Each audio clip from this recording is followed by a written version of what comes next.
La red secreta que compra tu opinión desde las embajadas. Algunos de los periodistas y creadores de contenido que consumes hoy están en una nómina que nunca verás publicada. No es una teoría. Es un programa. Tiene presupuesto oficial, tiene nombre legal y tiene 70 años de historia documentada. Lo que acaba de revelarse sobre embajadas estadounidenses pagando influencers en América Latina no es un escándalo nuevo. Es la misma operación, con teléfono inteligente en lugar de máquina de escribir.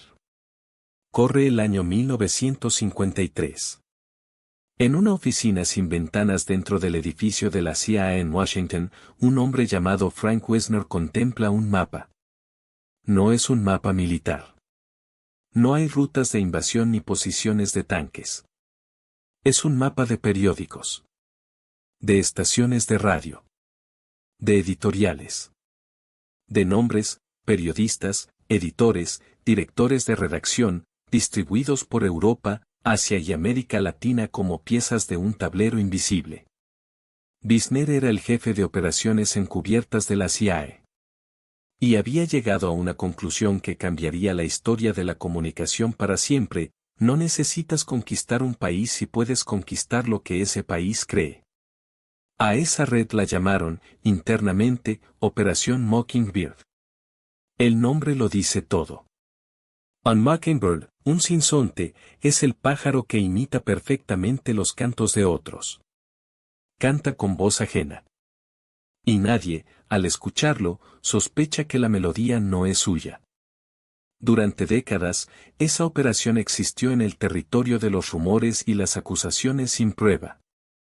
Hasta que en 1977, un periodista llamado Carl Bernstein, el mismo que había destapado el Watergate, publicó un artículo en la revista Rolling Stone que sacudió los cimientos del periodismo occidental. Lo que reveló no era especulación. Eran nombres.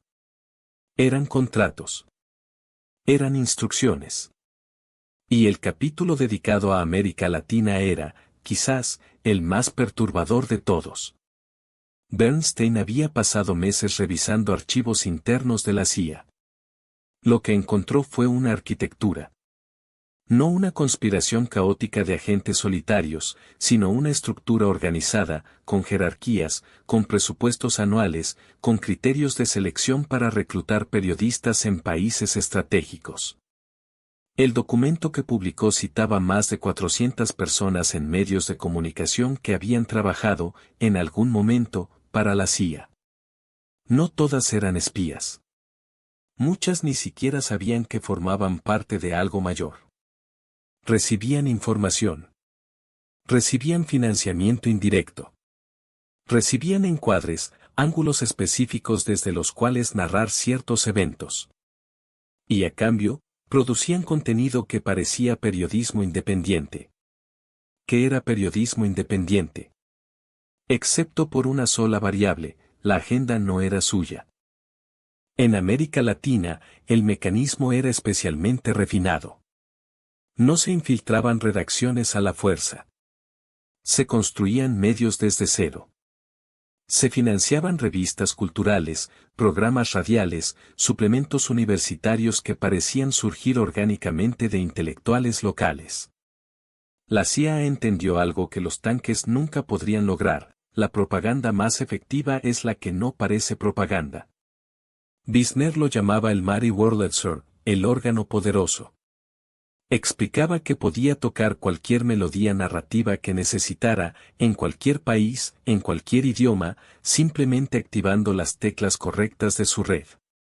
La metáfora es brutal en su precisión. Pero aquí es donde la historia da un giro que la mayoría no conoce. Cuando el Congreso de los Estados Unidos investigó estas operaciones en 1975, durante las llamadas audiencias del Comité Church, no las prohibió del todo. Las reformuló. Creó mecanismos legales para hacer en la luz lo que antes se hacía en la oscuridad. En 1983 nació la NED, la National Endowment for Democracy. Su primer presidente, Alan Weinstein, fue notablemente honesto al respecto. Dijo, en una entrevista que pocos recuerdan hoy, mucho de lo que hacemos ahora fue hecho encubiertamente por la CIA hace 25 años. No como denuncia. Como descripción de funciones. La NAC canalizaría fondos a organizaciones de la sociedad civil, a medios alternativos, a programas de fortalecimiento democrático en países que Washington consideraba estratégicos. Junto a ella operarían USAID y los departamentos de Estado de cada embajada, con líneas presupuestarias específicas para lo que eufemísticamente se denomina diplomacia pública. El problema, o la genialidad, dependiendo desde donde se mire, es que ninguno de estos fondos es completamente secreto. Están auditados. Están declarados. Existen en documentos públicos que nadie lee porque están escritos en el lenguaje clínico de la burocracia, fortalecimiento de capacidades mediáticas, apoyo a la comunicación estratégica, programa de intercambio para periodistas. Todo suena perfectamente razonable. Hasta que empiezas a seguir el dinero. En México, en Venezuela, en Bolivia, en Brasil, en cada país donde una elección, una reforma económica o un movimiento social amenazaba con alterar el orden que Washington prefería, aparecían, con una regularidad que desafía la coincidencia, nuevos medios digitales, nuevos verificadores de datos, nuevas voces en redes sociales que encuadraban los eventos exactamente de la manera que ciertos cables diplomáticos habían anticipado semanas antes. No todos los que reciben estos fondos lo hacen con conciencia plena de lo que representan. Ese es el detalle más incómodo.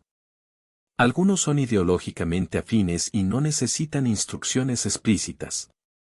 Otros son simplemente periodistas o creadores que aceptaron un financiamiento que parecía legítimo, porque en los papeles, lo es. La operación no depende de la corrupción individual. Depende de la arquitectura sistémica. Y esa arquitectura, en 2024, encontró su herramienta más eficiente hasta ahora. No es un periódico. No es una radio. No es un think tank académico. Es alguien con un teléfono, una cámara, y 300.000 seguidores que confían en su criterio como si fuera el de un amigo. Lo que viene a continuación explica cómo se identifica a esa persona, cómo se la contacta, qué se le ofrece, y qué sucede cuando uno de ellos decide hablar. La red secreta que compra tu opinión desde las embajadas. Continuación. En 2024, una filtración cambió las reglas del juego. No vino de un denunciante anónimo. No vino de una investigación de inteligencia rival. Vino de los propios registros administrativos de la Embajada de Estados Unidos en México, obtenidos mediante solicitudes de transparencia que el gobierno mexicano estaba legalmente obligado a procesar. Los documentos mostraban algo específico, algo que no dejaba margen para la interpretación, pagos directos y contratos de servicios a creadores de contenido y periodistas mexicanos, catalogados bajo líneas presupuestarias de comunicación estratégica y diplomacia pública. Los montos variaban. Los perfiles también. Había desde comentaristas políticos con audiencias masivas hasta operadores de cuentas especializadas en fact-checking, esa figura que el ecosistema digital ha elevado a la categoría de árbitro de la verdad. El fact-checker. Piénsalo un momento. Si quisieras controlar la narrativa en la era de la desinformación, ¿a quién necesitarías controlar primero? No al que difunde la información. Al que decide cuál información es válida. Pero aquí está el giro que nadie discutió en los titulares que cubrieron la filtración. La mayoría de esos periodistas e influencers no ocultaron el vínculo. Estaba, en muchos casos, declarado. Enterrado en una nota al pie, en una página de financiadores, en un párrafo de términos y condiciones que nadie lee. La operación no necesita la sombra para sobrevivir. Necesita la opacidad del exceso de información. Esconderse en la luz, entre miles de datos irrelevantes, es mucho más seguro que esconderse en la oscuridad. Y eso convierte a cada espectador, a cada lector, a cada seguidor, en el último eslabón de una cadena que comenzó en una oficina sin ventanas hace 70 años. Hay una pregunta que nadie formula porque su respuesta es demasiado incómoda. Si esto existe, si tiene presupuesto, si tiene nombre legal, si está parcialmente documentado, ¿por qué no lo sabemos? ¿Por qué no se convierte en el escándalo que debería ser? La respuesta es la lección más perturbadora de toda esta historia. No se convierte en escándalo porque los medios que deberían cubrirlo forman parte del ecosistema que lo financia. No todos, no siempre, no de manera directa.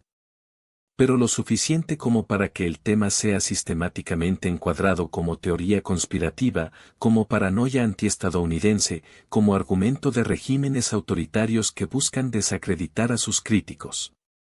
El sistema se protege a sí mismo con su propia lógica. Hoy, mientras se negocia un alto el fuego entre Irán y Estados Unidos, mientras las elecciones en América Latina reconfiguran el mapa del poder regional, mientras debates sobre Pemex, sobre privatizaciones costeras, sobre figuras como Alito Moreno dominan el ciclo informativo mexicano, en cada uno de esos temas existe una narrativa dominante. Una versión de los hechos que aparece en múltiples voces, en múltiples plataformas, con una coherencia que parece natural. Rara vez lo es. Lo que Frank Wessner entendió en 1953 sigue siendo verdad en 2025, el territorio más valioso del siglo no es el que se mide en kilómetros. Es el que se mide en convicciones. En certezas que sientes como propias porque las construiste tú mismo, leyendo, viendo, escuchando, sin saber que el arquitecto de esas certezas firmó un contrato con una embajada. La pregunta final no es si esto ocurre. Los documentos ya respondieron eso. La pregunta es cuánto de lo que crees saber hoy fue construido para que lo creyeras. Esa incomodidad que sientes ahora mismo. Esa es exactamente la sensación que esta red fue diseñada para que nunca sintieras.